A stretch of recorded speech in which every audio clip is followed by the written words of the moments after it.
प्रणाम मित्रगण। भारतेंदु हरिश्चंद्र जी कहले हमें कि निज भाषा उन्नति है सब उन्नति को मूल। निज भाषा उन्नति है सब उन्नति को मूल। बिन निज भाषा ज्ञान के मिटत नहीं है को सूल। मतलब कोनो भी प्रकार का अगर उन्नति करे के है तो सबसे पहले अपने घर से शुरुआत करे के चाहिए। अपने घर से शुरुआत करे के चाहिए। हमन के जब अपने भाषा के, अपने परिवार के, अपने घर के उन्नति करब, वही से हमन के समाज उन्नत हुई। ऐसे कभी भी कहीं भी रहें, अपनी भाषा से दूर नहीं होके के चाहिए। ये देश में कोनो भी प्रदेश में सब बाटे, कोनो दूसरे देश में सब बा।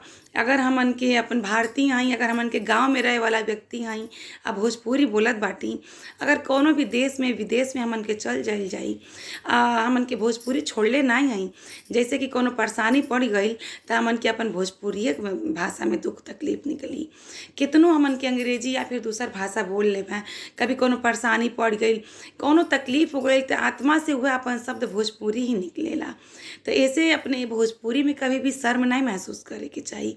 हमन के भाषा तो इतना खूबसूरत, इतना प्यारा भाषा हवे कि जब सुन के एकदम कलेजा जुड़ा जाला। इतना सुंदर भाषा है।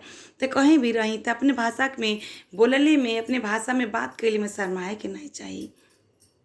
अपने समाज के उन्नत करे के बाटे तो अपने भाषा के उन्नत कईल बहुत जरूरी बाटे। हमन के अपने भाषा से बहुत पीछे हटत जात बाटी। एकर बहुत सारा कारण बाटे। सब अपने भोजपुरी भाषा के बहुत हेय दृष्टि से देखेला, लेकिन त हेय दृष्टि से जे देखता ते के जवाब देवल जा पलट के ना, वहाँ से हटले काम थोड़ा चली। कहीं भी कोनो बात होता तो अगर हमन के भोजपुरी में निकल गई तो हमन के शर्मिंदगी महसूस होए लगेला। तो ऐसा काम कभी नहीं करे के चाहिए। हमन के पहचान भोजपुरी से, हमन के पैदावार भोजपुरी से हवे। तो हमन के अपने भाषा के उन्नति कैले के पूरा प्रयास करे के चाहिए, न कि ओके ओसे बचले के प्रयास करे के चाहिए। हमके तो अपने भाषा भोजपुरी भाषा पे बहुत ज़्यादा गर्व है। और आप सब भी अगर भोजपुरी भाषा के समाज से आई, भोजपुरी भाषा में जन्म भइल बा, तो आप लोग भी पूरे गर्व के साथ अपने भाषा में बात करी, बोली। और कहीं भी बात रखे के बाद अपने भाषा में भी आप बात रख सकेनी।